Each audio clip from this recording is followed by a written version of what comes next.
him of working against Ukip ever since the general election. Well, we couldn't get hold of any of the MEPs this morning, probably because they're all in that meeting. But we're joined now from Cardiff by the party's leader in Wales, Neil Hamilton. Neil Hamilton, welcome to the Daily Politics. So, Ukip MEPs are reportedly meeting today. Will they be discussing whether the party is in crisis? Well, I haven't a clue because I'm not an MEP, but, this is a wholly confected crisis, if it is one. I thought when Nigel Farage gave up the leadership, he was going to get his life back. Well, we haven't seen very much of that, have we? The idea that Douglas Carswell has been working against Ukip since the general election is preposterous. This is a grudge match which Nigel's had against Douglas for a very long time. Douglas is an independently minded chap, and grown-up political parties should be able to cope with personal differences. Right, you say it's a grudge match, but Nigel Farage has made a case against Douglas Carswell with examples of where he says he's been undermined by him. Do you think that case just doesn't stack up? Well, he could probably make the same case against me, couldn't he? Because Douglas and I have both had differences of opinion with Nigel. The idea that Douglas Carswell doesn't agree with Ukip's policy on immigration is absurd and disproved by the reality and the facts. Douglas's only argument with Nigel over that has been on the tone of the debate. And he pays your money, takes your choice. It's all a matter of taste. And I'm afraid that what we're seeing here is a personality clash. And Nigel always saw Ukip as a kind of personality cult rather than as a political party. Now that he's no longer the leader, I think it's outrageous that he should seek to destabilise the nascent leadership of his successor, Paul Nuttall, in this way. Right. If you've got differences of this kind, you should keep them within the bounds of the party and not publish them in national newspapers as a direct challenge, in effect, to the leadership. According to Nigel Farage, though, Douglas Carswell has openly admitted that he wanted to neutralise both Ukip and Mr Farage in the referendum campaign. If that's the case, is it really acceptable for him to behave like that, given he's UKIP's only MP? Well, the reality was that Nigel Farage was never going to, or any organisation he was involved in, was never going to get the official designation for the no campaign in the referendum, because nobody else in other parties would work with Nigel. Whether that's fair or not is another matter. But shouldn't Douglas Carswell have joined the Leave.eu campaign? But shouldn't he have joined the Leave.eu campaign rather than going with the mainstream Vote Leave? Well, Douglas took the view that in order to fight the referendum campaign, we needed the broadest possible base of support across the political spectrum, and that was obvious, I think, to even the meanest intellect.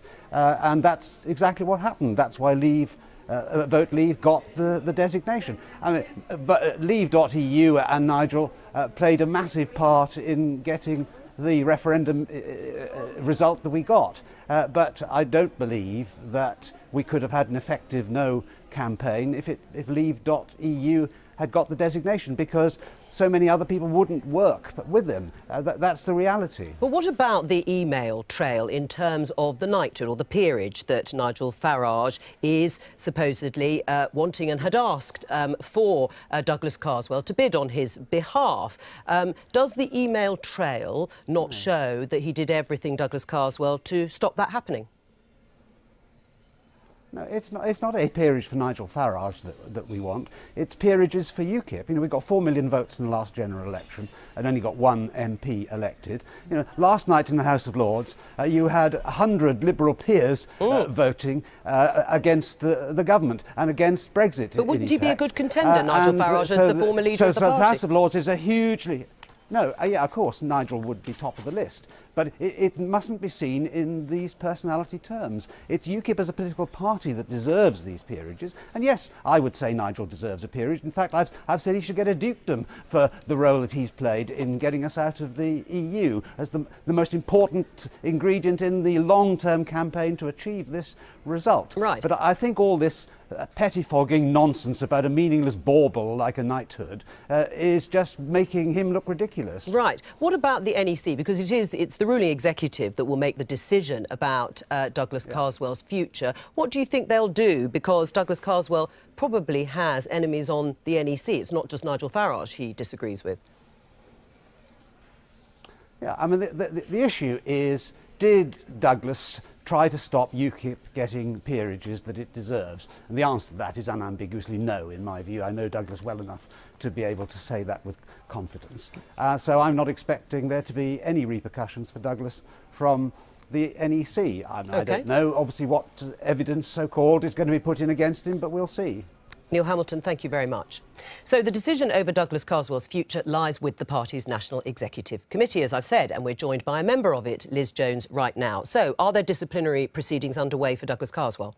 Not that I'm aware of as yet, no.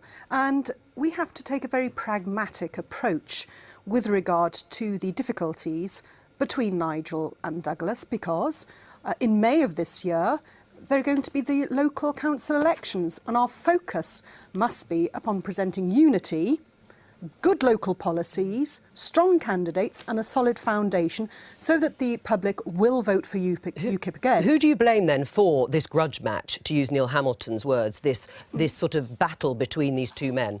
I don't blame anyone. Both of them have clearly fallen out. I'm not in the blame game. I'm about pragmatism and trying to achieve electoral success. But the UKIP chairman, Paul Oakden, has had a meeting with Douglas Carswell. Was that because Nigel Farage called for him to be expelled from the party? It may well have been. I don't know. I wasn't privy to that meeting. But I take the frank view that this all stemmed from 2015 spat over the short money when, as you're aware, Douglas Carswell was elected for the second time as a UKIP MP, and he was entitled to receive about £600,000 worth of short money. Then an approach was made by the UKIP management at that time to get that money in order to employ 15 people. Douglas said no, and then Nigel, very cleverly I thought, called his bluff and said, OK, we won't take 1 penny of the taxpayers' money. And then a compromise was reached. So I think from that point onward, there has been difficulty in their relationship. And that's going to be an ongoing situation. I've just heard that Aaron Banks, the UKIP donor, although I'm not sure he's given much money recently, is called to the next meeting of the NEC. Why?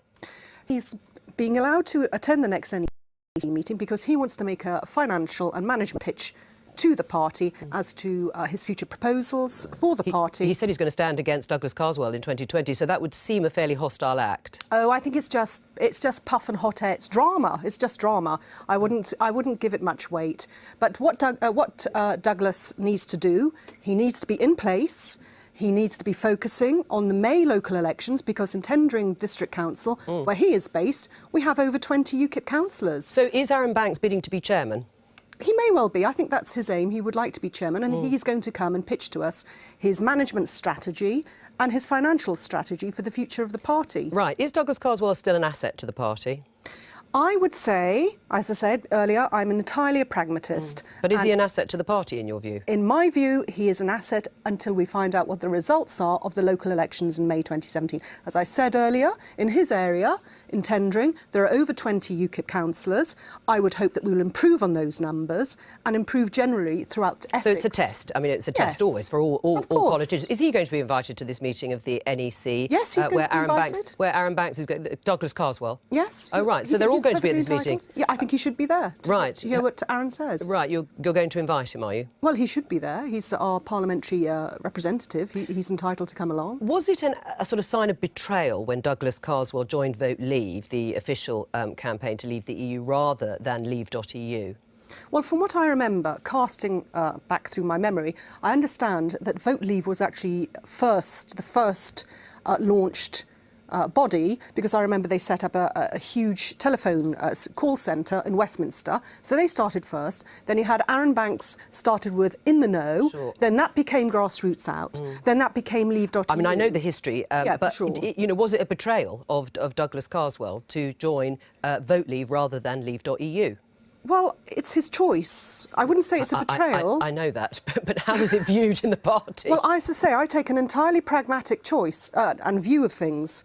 I just wanted a Brexit vote, which we had, and Douglas Carswell could have joined the moon if that ensured that we got a Brexit vote. I don't really care where he pitched up. Right. If Vote Leave did what they could in their areas, and Leave.eu did what they could in their areas, and we achieved Brexit, that's good enough for me. Just finally, I mean, you talked about the May elections, and if you look at UKIP's recent performance, you called Stoke the Brexit capital of the UK, and your vote only went up by 2%. Labour still had a majority of over 2,500. I mean, it's true, if UKIP can only achieve a 2% swing, you won't win any seats in 2020, will you? I can't possibly comment. I don't know. Well, I cannot you read the can't. future. No, I cannot read the future. We don't. You didn't frankly have the balls to put country before party.